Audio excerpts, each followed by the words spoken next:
Voilà pour ce nouveau dimanche de confinement. J'aimerais partager avec vous un texte, mais avant, j'aimerais le présenter. Nous avons effectué un vol dans une compagnie, et demain, lundi 11 mai, nous allons faire une escale. Je dirais pas un atterrissage complet, mais une escale.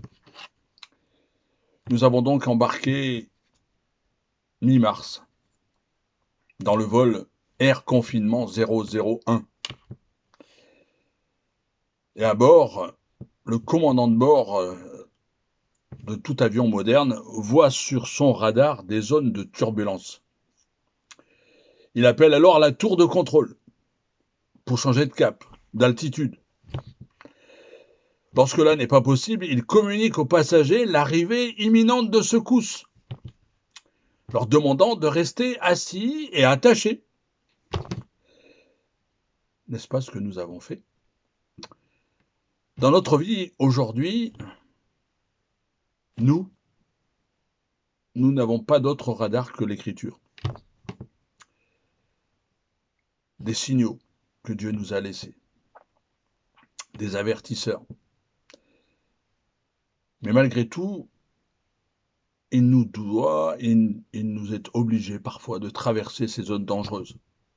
Nous l'avons fait ces dernières semaines. Nous y sommes passés, nous y passons encore, je pense que nous y passerons encore un peu. Nous devenons quelque part des victimes spirituelles de la météo ambiante. J'ai appelé notre météo ambiante l'espace coronavirus. Et cet espace coronavirus a pu laisser atteindre notre santé spirituelle, notre santé physique, notre morale, psychique. Tout cela peut avoir des conséquences, éventuellement irréversibles. Mais la Bible dit que nous pouvons nous sortir vainqueurs. Peut-être nous sommes montés dans l'avion victimes, mais j'aimerais nous proposer de sortir victorieux. C'est pour ça que mon message s'appelait victime ou victorieux. Mais vous me ferez la grâce d'accepter d'imaginer un vol. Pour ce voyage, nous avions 4 impératifs. Regardez, sachez, laissez et demandez. J'explique. Voilà le texte, on va le lire. Tout d'abord, Jacques, c'est l'épître de Jacques, au chapitre 1 et au verset 2. Mes frères, regardez comme un sujet de joie complète les diverses épreuves auxquelles vous pouvez être exposés, sachant que l'épreuve de votre foi produit la patience, mais il faut que la patience accomplisse parfaitement son œuvre, afin que vous soyez parfaits et accomplis sans faillir en rien. Si quelqu'un d'entre vous manque de sagesse, qu'il la demande à Dieu, qui donne à tous simplement et sans reproche, et elle lui sera donnée. Mais qu'il la demande avec foi, sans douter, car celui qui doute est semblable au flot de la mer agité par le vent et poussé de côté et d'autre. Qu'un tel homme ne s'imagine pas qu'il recevra quelque chose du Seigneur, c'est un homme irrésolu, inconstant dans toutes ses voies. Je reviens donc 4 impératifs. Regardez, sachez, laissez, demandez. Verset 2. Tenez pour une joie suprême, une joie complète, considérez comme très heureux, regardez comme un sujet de joie les diverses épreuves auxquelles vous pouvez être exposés. Nous n'avons pas traversé cette épreuve dans la joie, n'est-ce pas? Jacques, le frère de Jésus, le demi-frère, certains diront, nous incite à regarder cette épreuve comme quelque chose que Dieu nous fait passer, quelque chose qui va nous fortifier. Jacques dit, c'est dans votre radar. On n'est pas appelé à changer de cap, à éviter, et nous ne le pouvions pas, de toute façon, mais passer au travers. Et du reste, l'Écriture nous montre, je vais regarder avec vous 3 textes, nous montre que Jésus, les autres disciples avaient prévu ce temps. Tout d'abord, Jésus le dit dans son évangile, au chapitre 16 et au verset 32. Jean, chapitre 16, verset 32, « Voici, l'heure vient et elle est déjà venue, vous serez dispersés, chacun de son côté, et vous me laisserez seul. Mais je ne suis pas seul, car le Père est avec moi. Je vous ai dit ces choses afin que vous ayez la paix en moi. Vous aurez des tribulations dans le monde, mais prenez courage, j'ai vaincu le monde. » Ici, Jésus dépeint sa situation. Vous vous rappelez, lors de son arrestation, tous ses disciples sont partis. On l'a laissé seul. On a vu ça à Pâques. Par contre, il dit, je ne suis pas seul, car le Père est avec moi. Et là, il dit quelque chose, il dit, vous aurez des tribulations dans le monde. Nous subissons les tribulations du monde. Nous sommes certes préservés, entourés pour certains, mais nous traversons ces tribulations et nous venons de le faire, et nous le faisons encore. Regardez ce que dit l'apôtre Paul au chapitre 14 du livre des Actes. Mais comme les disciples se tenaient autour de lui, se levant, il entra dans la ville, et le lendemain, il s'en alla avec Barnabas à Terbe. Et ayant évangélisé cette ville-là et fait beaucoup de disciples, ils s'en retournèrent à Lystre, à Iconium, à Antioche, fortifiant les âmes des disciples, les exhortant à persévérer dans la foi, les avertissant que c'est par beaucoup d'afflictions qu'il nous faut rentrer dans le royaume de Dieu. Même l'apôtre Paul, et si on a lu son histoire, si on a vu laissé pour mort, jeté, rejeté, abandonné, privé de pain, il a subi aussi. Il n'a pas simplement annoncé, il a vécu. L'apôtre Pierre, dans sa première épître au chapitre 4 et au verset 12. Bien-aimés, ne soyez pas surpris, dit-il, comme d'une chose étrange qui vous arrive de la fournaise qui est au milieu de vous pour vous éprouver. Réjouissez-vous au contraire de la part que vous avez aux souffrances de Christ, afin que vous soyez dans la joie et dans l'allégresse lorsque la gloire apparaîtra. Vous vous rappelez du discours de Pierre? Jésus et Pierre. Jésus qui dit, Pierre, Pierre, Jésus t'a réclamé pour te cribler. Peut-être on a traversé cette épreuve avec cette impression d'être criblé. Mais Jésus dit, j'ai prié pour toi. Quelle sécurité, n'est-ce pas? Tenez pour une joie suprême, considérez cela en étant heureux. Regardez comme un sujet de joie. Les disciples ont subi l'outrage physique. Au chapitre 5 des Actes, il est dit, eux donc se retiraient de devant les Sanhédrins en se réjouissant d'avoir été estimés dignes de souffrir des opprobres pour le nom de Jésus. Ils ne cessaient tous les jours d'enseigner, d'annoncer Jésus comme le Christ dans le temple et dans les maisons. Ils avaient été martyrisés. Nous avons subi. Nous subissons cette épreuve. Et certains ressortent malades, fatigués et usés, mais victorieux, on verra tout à l'heure. L'apôtre Paul dans l'Épître aux Romains, dit encore, nous nous glorifions dans les tribulations, sachant que la tribulation produit la patience l'expérience, et l'expérience l'espérance. Et l'expérience l'espérance.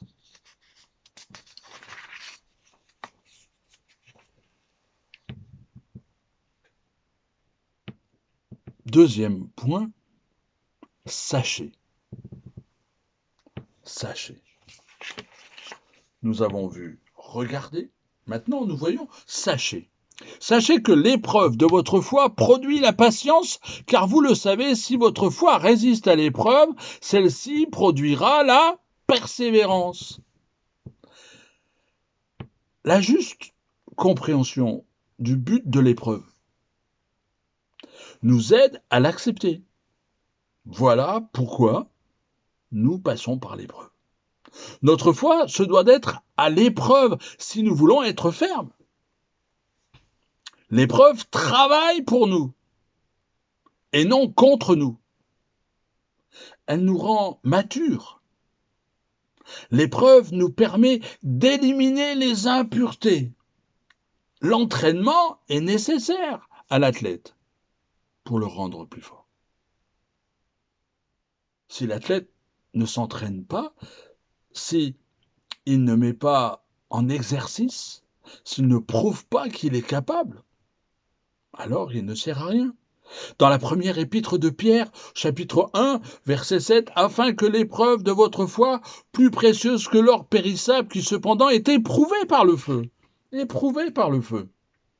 pour résultat la louange, la gloire, l'honneur, lorsque Jésus apparaîtra. » Vous êtes un matheux? Essayez de faire une équation en mettant en haut votre foi. Et puis, sous la barre de fraction, imaginez que vous ayez l'épreuve. Le résultat de cette équation, c'est quoi? C'est la louange, la gloire et l'honneur. Nous ne le méritons pas. Mais c'est ce que la Bible dit. Notre foi éprouvée, notre espérance qui finalement sort, conduit finalement aux choses que Dieu a préparées d'avance. Cette compréhension de ce que l'épreuve produit contribue à avoir une bonne attitude. Attachez vos ceintures, les amis. Ça va bouger, ça a bougé. Sachez que ça va bouger. On a l'avertisseur. Nous le savions. Quand on nous a parlé de confinement, quand on nous a parlé de restrictions, quand on nous a dit mot d'ordre, restez chez vous. Ça va bouger. Alors, regardons le troisième point. Au verset 4.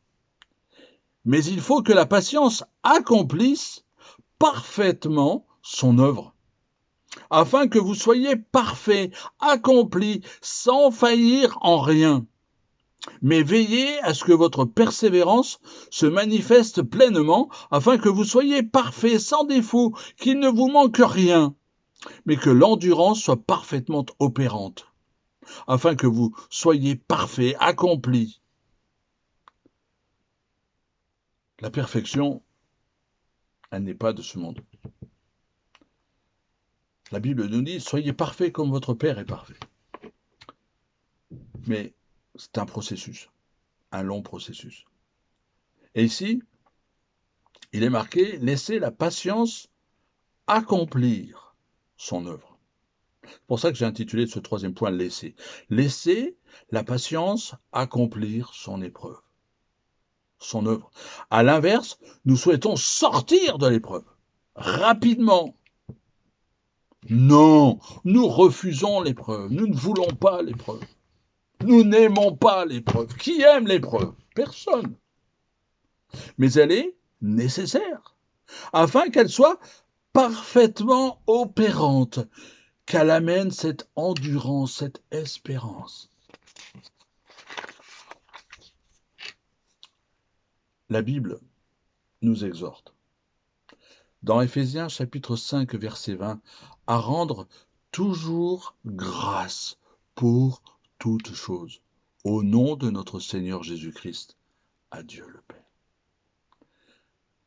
Rendre grâce, afin que vous soyez parfaits. Ça ne veut pas dire sans péché, mais complet, entier, mature. La Bible emploie le mot pour montrer la maturité. Le fait de ne plus être un enfant qui ne supporte pas la nourriture solide. Il y a des choses qu'on ne faisait pas quand on était enfant, parce que nous n'étions pas assez robustes, pas assez préparés, avec un manque de connaissances. La maturité, c'est la démonstration de l'œuvre de Dieu en nous. C'est l'arrivée du fruit. Celui qui arrive dans sa saison. Après une préparation, une maturation, il a fallu couper, tailler, mettre de l'engrais. Un travail, un renouvellement. Pour aller plus loin, nous avons besoin d'admettre qu'il faut quelque chose en plus, que nous avons besoin de réclamer, d'acquérir, de nous revêtir d'une nouvelle sagesse, celle qui vient d'en haut. Parce que quand on a regardé, quand on a observé, quand on a su, quand finalement la patience a fait son œuvre, alors le quatrième critère, c'est de demander. Et là, c'est le verset 5. Si quelqu'un d'entre vous manque de sagesse, qu'il la demande à Dieu, qui donne à tous simplement sans reproche, et elle lui sera donnée. Mais qu'il la demande avec foi, sans douter, car celui qui doute, vous savez qui est le père du doute? C'est le diable. Dieu a-t-il réellement dit? Est semblable au flot de la mer, agité par le vent, poussé de côté et d'autre, qu'un tel homme ne s'imagine pas qu'il recevra quelque chose du Seigneur. Demandez, réclamez, sollicitez, priez, implorez, désirez, exigez. Voilà les mots. Dans notre voyage, dans ces plus de 50 jours de vol, quel long vol, nous avons regardé, nous avons appris, nous avons laissé la patience faire son œuvre, nous transformer, nous modifier. Peut-être certains sont à bout, peut-être certains se disent « je ne peux plus supporter ». Alors, c'est pas pour rien que le dernier paramètre, le dernier impératif, c'est de demander. Un homme, un jour, et pas n'importe quel homme, un roi a fait une prière où il a dit « elle a plu à Dieu ». Elle a plu à Dieu, pas parce qu'elle était bien faite, jolie, non, mais parce qu'elle réclamait ce que Dieu attendait. Et regardez bien, c'est le roi Salomon qui l'a fait. C'est dans le premier livre des rois, chapitre 3, et au verset 7. Voilà ce qu'il dit. Maintenant, Éternel mon Dieu, tu as fait régner ton serviteur à la place de David, mon père. Et moi, je ne suis qu'un jeune homme. Je n'ai point d'expérience. Ton serviteur est au milieu du peuple que toi tu as choisi, peuple immense qui ne peut être ni compté ni nombré à cause de sa multitude. Et regardez ce qu'il prie. Accorde-moi ou accorde à ton serviteur un cœur intelligent pour juger ton peuple, pour discerner le bien et le mal. Car qui pourrait juger ton peuple, ce peuple si nombreux? Cette demande de Salomon plut au Seigneur. Et Dieu lui dit, puisque c'est là ce que tu demandes, puisque tu ne demandes pour toi ni une longue vie, ni les richesses, ni la mort de tes ennemis, que tu ne demandes de l'intelligence pour exercer la justice, voici, j'agirai selon ta parole. Je te donnerai un cœur sage, intelligent, de telle sorte qu'il n'y aura eu personne avant toi, qu'on ne verra jamais personne de semblable à toi. Quel modèle! Sagesse. Il faut faire attention de ne pas confondre sagesse et connaissance. La connaissance, c'est l'accumulation d'informations, de faits, des choses qui existent. La sagesse, c'est la capacité, la perspicacité d'utiliser ces informations, ces faits, pour le meilleur et pour une utilisation propre et juste. Et pour cela, nous avons besoin de prier. Et de prier de manière confiante. Parce que ce n'est pas à notre honneur. Accepter que nous n'avons pas de sagesse. Reconnaître que nous manquons de sagesse. Que nos radars ne sont pas bien allumés. Que notre mémoire nous fait défaut. Que nous jugeons. Que nous n'apprécions pas les choses à sa juste valeur. Que nous posons des jugements sur les autres. Voilà la prière de Salomon. La prière de Salomon, c'est pour conduire le peuple de Dieu. Mais elle ne s'adresse pas simplement à un serviteur, même à un berger. Non. À la fin de notre voyage, de ce voyage de air confinement, nous avons besoin de toute la sagesse de Dieu. Ce déconfinement partiel demain va demander beaucoup de sagesse. De ne pas essayer de faire des choses qui sont déraisonnables. De ne pas prendre de risques inutiles. Mais de pouvoir utiliser ce temps de déconfinement avec sagesse. De pouvoir transmettre la parole de Dieu. De pouvoir être lumière. De pouvoir être celle de la terre.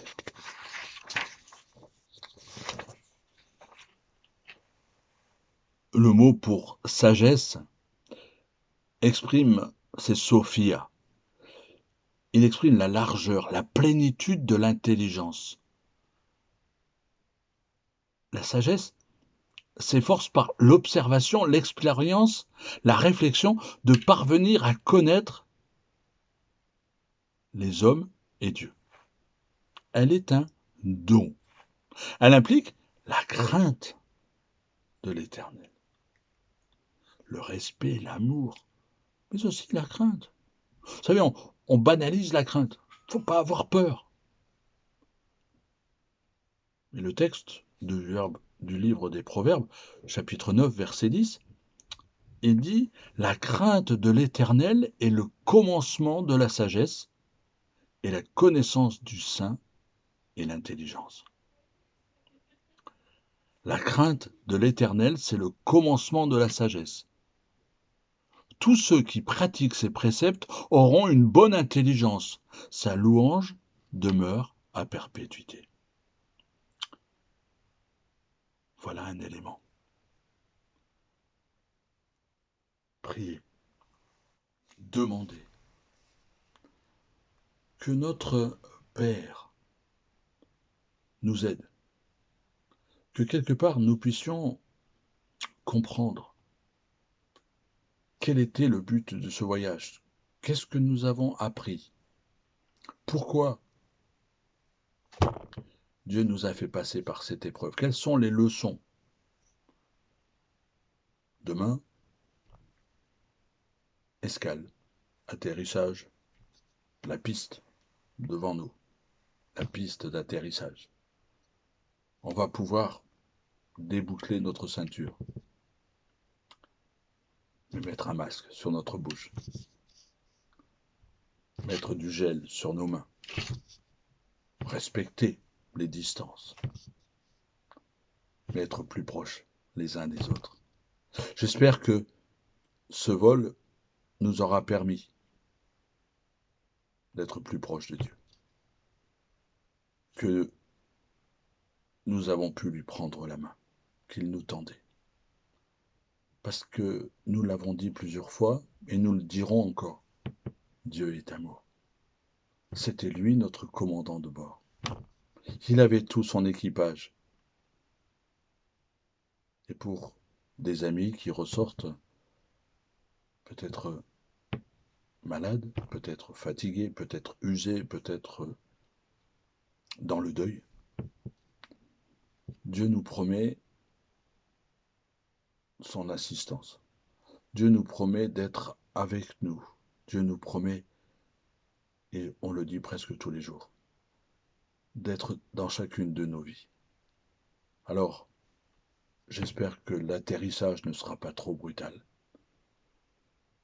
Que Dieu puisse nous donner cette sagesse pendant ces jours qui viennent, pour montrer au monde ce que nous avons appris, ce que nous avons compris, afin que Dieu soit honoré dans notre vie et dans la vie de ceux qui nous entourent.